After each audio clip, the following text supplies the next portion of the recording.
G'day, I'm Luke from Drifta, and we're back here in our dot shed again. I wanted to give you a quick look at a couple of trailers we've got that we're doing now, and it's these two here. They're called the Dot 7 base trailer, and they're becoming really popular. So really what it is, it's a 7-foot version of our Dot 6 trailer, but we're doing them as a base trailer, which is just a trailer on its own. Now, this one here, people who can use these for, just general trailer around the home, for motorbikes, for a garden, things like that. You can put a camper tent on top of this, if you wanted to. You can put a rooftop tent on top of this, and so it's got a lot of different uses. We're finding there's a lot of people who, want to buy a good quality trailer, but they just can't afford or don't need, a $20,000 camper just yet. But they really want to buy Australian made, and they really want to buy good quality. So there's not many people doing just trailers on their own in a camper trailer type setup like that. A lot of people are building trailers in Australia, but a lot of them are just really, garden trailers, and they don't have the features what a camper trailer needs, which is the good suspension and the gas bottles and jerry cans and the design like that. So, we started doing them, and we're doing a lot of them, and it seems to be, like I said, a lot of people are after that sort of thing. Again, down the track you can then upgrade that to suit whatever you like later on. So I'll show you, we've got two in here. This one here is, it's been out in the rain last night, so it's a bit wet, but this is our standard base trailer. On this one we've rhino lined on the inside. Okay, we don't normally do that, but in this case that's what we've done for the customer. So rhino lining inside, which you can hose out, it's a really nice finish. Okay, that's a really tough 2-pack finish. This is the same finish what we do underneath. Jerry can holder, gas bottle holder, side boxes. These little side boxes are great. They're at a bit of price. I mean, they're not cheap, these boxes. They cost me over $300 each. So $600 just 2 boxes, some of the cheap trailers on the market, if there's a $5,000 camper on the market, well, they're buying that trailer for $1,000 really. The tent's $1,000, they're making $2,000 or $3,000. To give you an idea, I mean, that toolbox there is worth $450, and these two here are worth $300 each. There's $1,000 just in the toolboxes. Now, to get that price, I've got to buy a dozen of those at a time, and it gives you an idea of quality does really cost a lot more than cheap trailers. So we've got a frame on this one here. This frame is held in by a bolt, so we can undo that bolt and lift this frame out. We can lift the frame up higher if we wanted to. This is made a custom 100 mils higher, and the customer on this one wanted to be able to put canoes in here, also on top, and also be able to put motorbikes and things like that. Up front we've done our standard large toolbox. Righto. We've got marine carpet inside. It's a Diamond 2 toolbox made in Brisbane, very good quality. Our standard stone guard and our rubbish bag on the front. Okay, we make those up here. And now if it's a trailer without a load, you're really better off, like this one, you're better off with the spare wheel up front, and that'll get you, your good ball weight. If you have the spare tyre on the rear of the tailgate on an empty trailer, it's a little bit light on the back. So now so we put up the fronting on this one. If we're going to change the dynamics by having a battery in the front and a water tank and things like that, then the spare can go to the back. Alright, so we'll have a look at this other one as well, around the back here.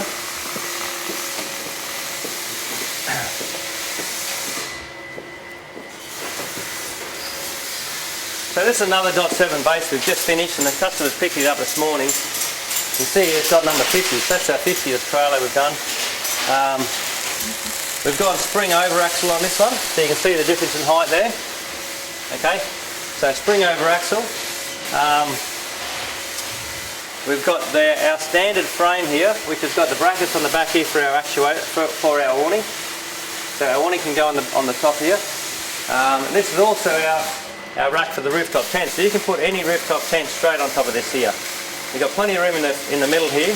I think the customer wants to put a dinghy or something like that in there. And now the other thing is, what we've done, and this is fairly common, a lot of people are after this, they want to be able to close it off or lock it off. So we've made up this checker plate aluminium top. You can see there, it just closes with these over centre latches, so we've welded these on fitted that with some nice, good quality foam tape. And what you can do is you can lift that up, okay? Now, we haven't got gas struts on this. It wasn't needed, but we can just as easily put gas struts on there, which gives you access inside here. Now, the other thing we had to do was the customer wanted also to be able to take this lid off as well. So what we've done is we had to make these hinges ourselves. We couldn't buy the hinges we wanted, so we manufactured them here on our lathe. And so what you can do is take out this pin, and that top will slip off, and you can take it right off. So, you know, then you could use it for a, you know, put a motorbike in or something like this. Again, the frame as well will come off. Right, so undo a bolt. This is the same as our actuator frame. So this piece inside here goes all the way down to the bottom, and you can lift this up, you know, a fair way if you wanted to. Yeah, so you know, that's sort of an example of our Dot 7 base trailers. We're doing quite a few now. We can also do exactly the same trailer in a Dot 6 trailer, so it's a 6-foot version. And you know, if you wanted to save some money, just get a really good quality trailer to start with, and then down the track you can buy a rooftop tent. You can put your own rooftop tent on, and it's not a bad way to go. Yeah, alright, so just wanted to show you that, and no worries. Thanks very much. Okay, now something else I'd like to show you is that a lot of people when they're buying a trailer, you know, they don't, you know, quite understand everything about it, particularly the suspension and things like that. So a lot of people are buying cheap trailers, and some people are not quite sure why a good trailer costs as much as it does, with so many cheaper ones on the market. I'll show you a common problem which is coming up more so now. So we're going to have a look at one down here, and I'll show you an issue with the suspension and the axle, and what we can do about it. Okay, let's have a look.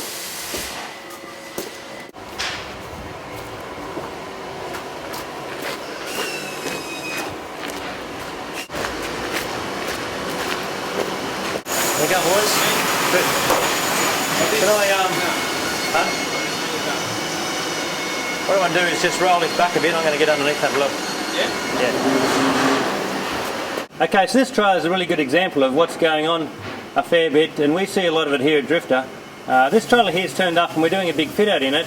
The tear weight of this trailer is listed at about 600 kilos. Now, you know, we'll put about 80 kilos of kitchen storage box and bits and pieces. We're doing a big fit out in there, but it's going to be well over, you know, once it's loaded, it'll be 900 kilos.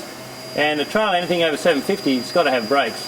And you can see here, well, with a little small axle there and the hubs, it doesn't have brakes on it. Now, the other thing is, you know, you've got a very light pair of leaf springs here. They're a 5-leaf spring. You've got a tiny hanger, and on the back there you can see it's a slipper spring. And you know, for a garden trailer that's okay. If you want to cart your lawn clippings to the dump, that's fine. But for a camping trailer, they shouldn't be allowed. And what happens is, you know, as that spring moves up and down, it just slides in and out of here. So it's called a slipper spring, as opposed to an eye-to-eye spring. Okay. Now, what can happen if you hit a big pothole? That tyre is going, the wheel's going to bounce up, and then as it extends back, the trailer will bounce a little bit, and this can actually pull right out of there. So this slipper, the spring here will pull out, and it'll rest on the bottom here, and basically then your axle's not connected to your trailer at the rear. It can happen very easily. If you keep driving, the axle can, you know, it can twist off and fall off basically. So, you know, you shouldn't have one of those on a trailer. So what we need to do on this trailer, we need to have a braked axle, because he's going to be overloaded, over 750 kilos. But these springs are just no good, so we've got to put new springs on as well. You know, now, if, you know, for an axle with brakes, you know, you're talking, and new springs, you know, we've got to cut all these hangers off. We've got to put new springs on. You know, you're talking $1,500, and you know, it sort of shows you where things start to add up. I'll show you the hangers we use.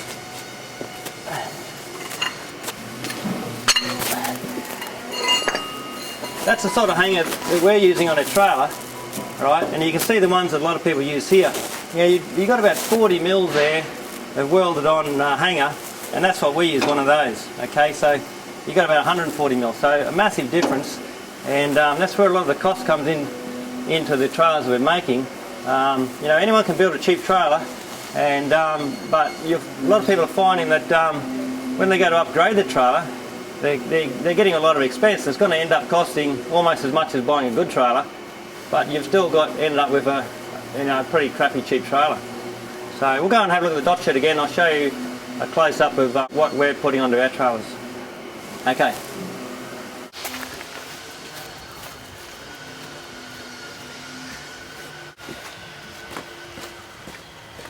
Okay, yeah, so we had a bloke here the other day with a trailer, and it was an Australian-made trailer, but had a Chinese or an imported tent on it, so a very cheap package.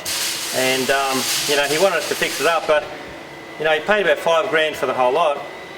Don't put an axle on, the brakes, cut the hangers off, put new hangers on, run the electrics for the brakes. He wanted a battery in there, a water tank. You end up looking to spend $4,000 or $5,000. And again, you end up still with a pretty cheap trailer. You're basically overcapitalised on. You're not going to get your money back if you sell it. And in some cases, you're better off buying a good trailer to start with. And then anything you do to that trailer down the track or you add to it, you're just going to add value. But you've got a good base trailer to start with, and that's what these trailers here are. I'll show you underneath the suspension we're doing here, and you can see the difference. So just jump under here, Toto.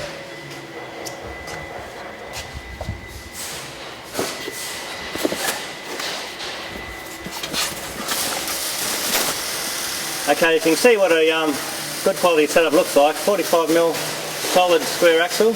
Alco, these are a 5-leaf spring. They're much better quality spring.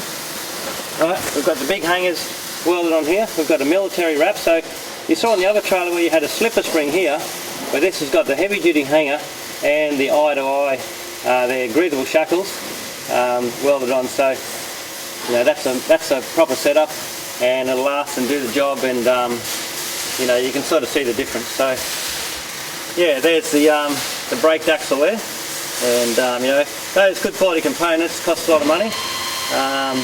Alco's sort of a really good quality brand, and those things don't come cheap. So when you look at a trailer, this one here, say $7,000–8,000, that's where a lot of the value comes into it.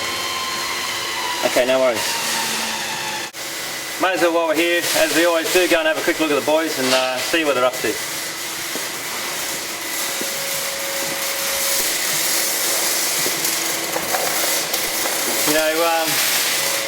Yeah, so flat out in here again. Getting very busy. This is June now. We've got 6 trailers we've got to get out in June, so we're really flat out. I had somebody the other day, and they sent me an email and said, "Oh, Luke, where do you get trailers from? Do you get them from China?" And anybody who knows me would know I wouldn't do that, and we don't. But you can see that we're definitely not made in China. Trailers are all made here in a Drifta factory.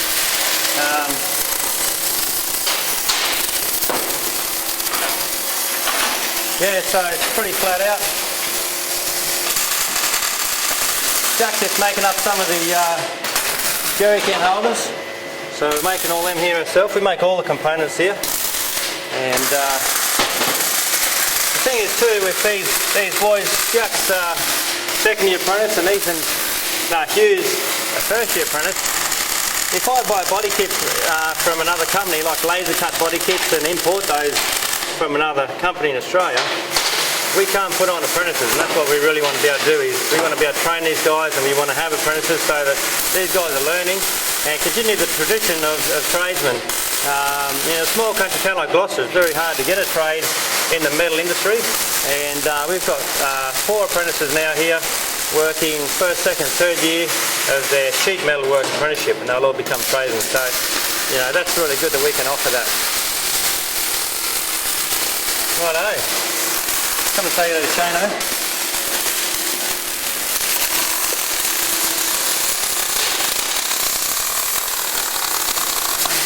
You go, mate. So this is Shane. He's been with me for a fair while now. And what are you, second year apprentice? Yeah. So you can see here the hangers Shane's welding on. Okay, so there's a drawbar there. There's the chassis here, and that's the hanger here. So he's just fitting those on. Another one at the rear here. So we put a lot of effort into getting these right and getting them spot on. Whose trailer is this for, Shane? Jackson. Oh yeah, Ben Jackson, yeah. So this trailer is going to go to Western Australia in a couple of weeks.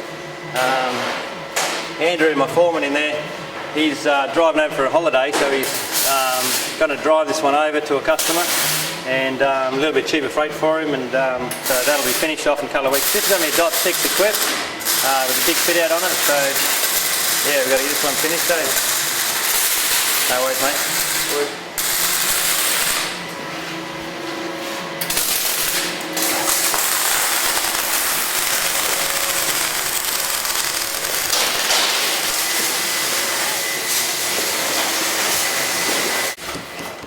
No dramas, mate?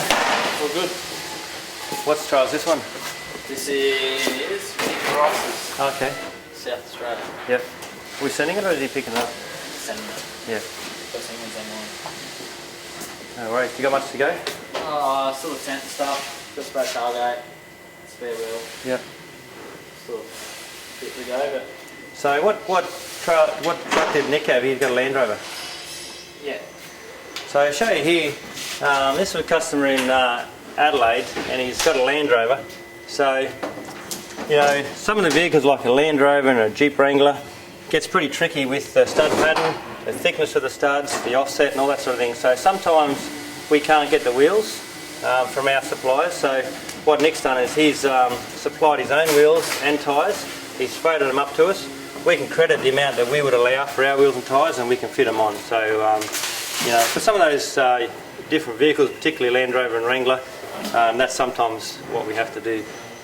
Anybody can do that as well. If you've got your own wheels and tyres you want to supply, you know, that's no problems at all. So this will be a Dot 6 Luke Drifter signature model with canopy. So it's our grey colour, the standard colour we started with. And it's just about finished. We've just got to put the tent on and put the battery in, looks like. A few bits and pieces. So probably you know, another day or 2 days work and we'll be all finished. That'll be loaded onto a truck and on its way down to Adelaide. So yeah, so a couple more trailers here. This is the one we've had finished for a little while. This is going to Indonesia. We're just waiting for the container to come pick that one up. This is one for a bloke in Brisbane, Ari. He's done the same thing. He's had a discovery, one of the new discoveries. So he's supplied his own wheels and tyres as well, and we fitted them on there. Yeah, so this one's almost done. Just got to put the fly on, and you know, it'll be all finished as well. So we're doing about 6 trailers a month now, which is going really good. We've got the right crew here to do that, and you know, everything's going pretty well. So you can see here, this is where Andrew's doing all the electrics, and you know, that's our little battery charger and the kill switch and all that's going to be assembled here. Also, that's our box for the actuator. So that's a J box with a rocker switch, and Andrew's going to you know, assemble all that here. You know, pretty well set up. How you going, Jack? Yeah, good. Hey? How you going? You right, mate? Yeah. Yeah. So you want a hand, mate, or are you pretty right? Oh, we're pretty right. We're good here, hey, mate. You right, mate? Yeah, we're right here. Righto. All right. Yeah. Well, let's quick look through, and no worries. Thanks very much. This is a new truck I bought just recently. It's a Mitsubishi Fighter 12-ton flatbed. It's got a 7-metre tray, and me and Ross actually just got back last night from Brisbane. So, you know, you can see the sort of load we got. What we do is about every month we go up to Brisbane. This truck is full of our kitchens for the camping trailers. We take them up to Brisbane, and then we bring back all the components for the trailers. So, you know, it sort of sounds funny having to run our own truck, but it made sense. You know, we save about $6-7 freight going up and back. You know, $2 worth of freight we save on the kitchens up, and all this stuff freight here. You know, it costs so much money for freight, so it just sort of made sense to do it ourselves, and I bought this truck for that reason. Also, I go to Sydney every 3 months to pick up all the Snow Peak, and we fill this and a trailer full of Snow Peak products. So, you know, the saving, you know, again, it cost me $1,000 to go up and back.